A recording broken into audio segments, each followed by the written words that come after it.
Hi, ಇವತ್ತು ನಾನು fruits ಎಲ್ಲ ಇಟ್ಕೊಂಡು ಏನು ಮಾಡ್ತಿದ್ದೀನಿ ಅಂತ ಎಲ್ಲರೂ ಯೋಚನೆ ಮಾಡ್ತಿದ್ದೀರಾ. ಫುಲ್ ವೀಡಿಯೋಸ್ ನೋಡಿ ಏನು ಮಾಡ್ತಿದ್ದೀನಿ, ಏನು ಕತೆ ಅಂತ ನಿಮಗೆ ಮುಂದೆ ಹೋಗ್ತಾ ಹೋಗ್ತಾ ಅರ್ಥ ಆಗುತ್ತೆ. ಹಾಯ್, ಇದು ಯುಗಾದಿ ಹಬ್ಬದ ವಿಡಿಯೋ ಆಗಿದೆ. ನಾನು ಲೇಟಾಗಿ ಅಪ್ಲೋಡ್ ಮಾಡ್ತಿದ್ದೀನಿ. ಎಲ್ಲರಿಗೂ ಯುಗಾದಿ ಹಬ್ಬದ ಆರ್ಥಿಕ ಶುಭಾಶಯಗಳು. ನನ್ನ ಕಡೆಯಿಂದ ಎಲ್ಲರಿಗೂ ಒಳ್ಳೆ ಆರೋಗ್ಯ, ನೀವು ಅಂದ್ಕೊಂಡಿದ್ದೆಲ್ಲ ಆಗಲಿ ಅಂತ ನಾನು ವಿಶ್ ಮಾಡ್ತಿದ್ದೀನಿ. ಯುಗಾದಿ ಹಬ್ಬ ಆಗಿರೋದ್ರಿಂದ ನಾವು ಶಾಪಿಂಗ್ ಅಂತ ಚಿಕ್ಕಪೇಟೆಗೆ ಹೋದ್ವಿ. ಚಿಕ್ಕಪೇಟೆಗೆ ಹೋದ್ರೆ ಜನ ಸಾಗರ ಗುರು, ತುಂಬ ಜನ ರಶ್, ಎಲ್ಲೂ ಕಾಲಿಡೋಕ್ಕೂ ಜಾಗ ಇರಲಿಲ್ಲ. ಈ ಕಿವಿಲಿ ಗುಗ್ಗೆ ಪಗ್ಗೆ ಇದ್ರೆ ನೀಟಾಗಿ ಕೇಳೋದೇ ಇಲ್ಲ. ಏನಂದೆ ಇನ್ನೊಂದ್ಸಲ ಹೇಳು. ಆ ರಶಲ್ಲಿ ಶಾಪಿಂಗ್ ಮುಗಿಸ್ಕೊಂಡು ಬರೋಷ್ಟರಲ್ಲಿ ಮಳೆ ಬಂತು. ಮತ್ತೆ ಮಳೆ ನೆನೆಯೋ ಥರ ಆಯಿತು. ಇವತ್ತು ಯುಗಾದಿ ಹಬ್ಬ ಆಗಿರೋದ್ರಿಂದ ನಮ್ಮ ಮನೇಲಿ ಮಾವಿನ ತೋರಣ ಮತ್ತು ಬೇವಿನ ಸೊಪ್ಪಿನ ತೋರಣ ಎಲ್ಲ ರೆಡಿ ಮಾಡ್ತಿದ್ರು. ನಮ್ಮ ಮನೇಲಿ ಫೆಸ್ಟಿವಲ್ಗೆ ಇಷ್ಟು ವೆರೈಟೀಸ್ ಫುಡ್ನ ನಾವು ರೆಡಿ ಮಾಡಿದ್ವಿ. ನಿಮ್ಮ ಮನೇಲಿ ಏನೇನು ಫುಡ್ನ ರೆಡಿ ಮಾಡಿದ್ರಿ ಅಂತ ಕಮೆಂಟ್ ಮಾಡಿ. ಆ್ಯಕ್ಚುಲಿ ಎಲ್ಲರೂ ಬೇವು ಬೆಲ್ಲ ತಿಂದಿರ್ತೀರಾ ಅಂತ ಅಂದ್ಕೊಂಡಿರ್ತೀನಿ. ನಾನು ಈ ಸಲ ಬೆಲ್ಲಕ್ಕಿಂತ ಬೇವನ್ನೇ ಜಾಸ್ತಿ ತಿಂದಿನಿ. ಇದನ್ನೆಲ್ಲ ಮುಗಿಸ್ಕೊಂಡು ನಮ್ಮ ಫ್ಯಾಮಿಲಿ ಬಂದಿದೆ ಸಿದ್ದೇಶ್ವರ ಸ್ವಾಮಿ ಸಿದ್ದಪ್ಪಾಜಿ ದೇವಸ್ಥಾನಕ್ಕೆ. ಈ ದೇವಸ್ಥಾನ ಬಂದು ಉದರಹಳ್ಳಿಲಿರೋದು, ಕಾನ್ಪುರದಲ್ಲಿ ಲೊಕೇಟ್ ಆಗುತ್ತೆ. ಇದು ಯಾವ ಥರ ಇದೆ ಅಂದರೆ ಘಾಟ್ ಸೆಕ್ಷನ್ ಇದೆ ಸ್ವಲ್ಪ. ಇದು ನಾವು ಮಹದೇಶ್ವರ ಬೆಟ್ಟಕ್ಕೆ ಹೋಗ್ತೀವಲ್ಲ, ಸೇಮ್ ಅದೇ ಥರ ಇದೆ. ಬಟ್ ತುಂಬ ಪೀಸಾಗಿದೆ. ಮೇಲೆ ಹೋದಾಗ ತುಂಬ ಚೆನ್ನಾಗಿದೆ. ಮತ್ತು ಶಿವಲಿಂಗದಲ್ಲಿ ನೀರು ಬೀಳೋದು ನೀವು ಇನ್ಸ್ಟಾದಲ್ಲೆಲ್ಲ ನೋಡಿರ್ತೀರ. ಆ್ಯಂಡ್ ಇಲ್ಲಿ ಎಲ್ಲರೂ ಕಲ್ಲನ್ನ ಜೋಡಿಸ್ತಿದ್ರು. ಯಾಕೆ ಅಂತ ಕೇಳಿದಾಗ ನಮಗೇನಾದ್ರು ಅರಕೆ ಇದ್ದು ನಾವು ಆ ಥರ ಅಂದ್ಕೊಂಡು ಮನಸ್ಸಲ್ಲಿ ಏನಾದರೂ ಅಂದ್ಕೊಂಡು ಅದನ್ನು ಕಲ್ಲನ್ನ ಜೋಡಿಸಿದ್ರೆ ಈಡೇರುತ್ತೆ ಅಂತ ನನಗಲ್ಲೊಬ್ರು ಹೇಳಿದ್ರು.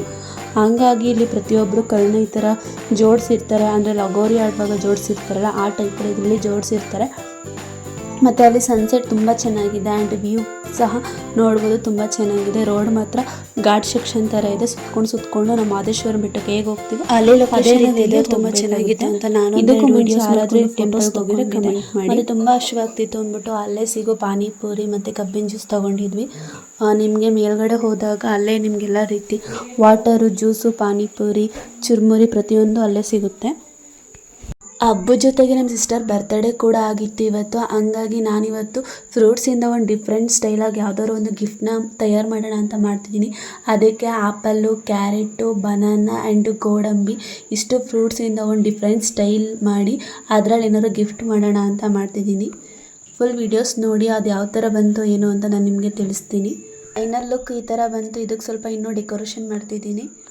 ಔಟ್ಸೈಡ್ ಹೋಗಿ ಏನೂ ಗಿಫ್ಟ್ ಪರ್ಚೇಸ್ ಮಾಡೋದಕ್ಕಾಗಲಿಲ್ಲ, ಏಕೆ ತುಂಬ ಬ್ಯುಸಿ ಇರೋದ್ರಿಂದ.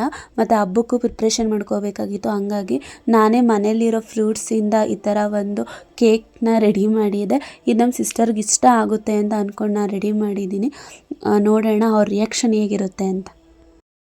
ನನ್ನ ಕಡೆಯಿಂದ ಸ್ಮಾಲ್ ಸರ್ಪ್ರೈಸ್ ಇದು ಅವಳಿಗೆ ತುಂಬ ಖುಷಿ ಆಯಿತು, ತುಂಬ ಇಷ್ಟ ಆಯಿತು. ಅದನ್ನು ವಿಡಿಯೋ ಮಾಡೋದಕ್ಕೆ ಕರೆಂಟ್ ಇರಲಿಲ್ಲ ಮತ್ತು ವಿಡಿಯೋ ಮಾಡೋದಕ್ಕೂ ಯಾರೂ ಇರಲಿಲ್ಲ.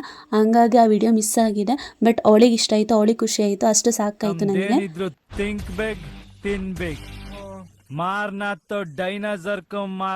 ನಾವು ಕೊಟ್ಟಿರೋ ಸರ್ಪ್ರೈಸ್ ತುಂಬ ಇಷ್ಟ ಆಗಿ ತುಂಬ ಫೋಟೋಸ್ನ ತೊಗೊಂಡು, ನೀವೇನೇ ಹೇಳಿ ನಾವು ಹೊರಗಡೆಯಿಂದ ಗಿಫ್ಟ್ನ ತೊಗೊಬರೋದಕ್ಕೂ ನಾವೇ ನಮ್ಮ ಕೈಯಾರ ಮಾಡೋದಕ್ಕೂ ತುಂಬ ಡಿಫ್ರೆನ್ಸ್ ಇದೆ. ಯಾಕಂದರೆ ನಮ್ಮ ಎಫರ್ಟ್ಸ್ ಅದರಲ್ಲಿ ತುಂಬ ಮ್ಯಾಟರ್ ಆಗುತ್ತೆ. ನಾವು ತುಂಬ ಇಷ್ಟಪಟ್ಟು ಮತ್ತು ಅವರಿಗೋಸ್ಕರ ಎಫರ್ಟ್ಸ್ನ ಮಾಡಿರ್ತೀವಲ್ಲ, ಹಾಗಾಗಿ ಇದೆಲ್ಲ ಸರ್ಪ್ರೈಸ್ ನನ್ನ ಬ್ರದರ್ಸ್ ಕೊಟ್ಟಿದ್ದು. ಅವರೊಂದು ಸಾಂಗ್ ಹೇಳಿದ್ದಾರೆ, ನೀವು ಕಿವಿಯಾರೆ ಕೇಳಿಸ್ಕೊಳ್ಳಿ, ಆನಂದಿಸಿ.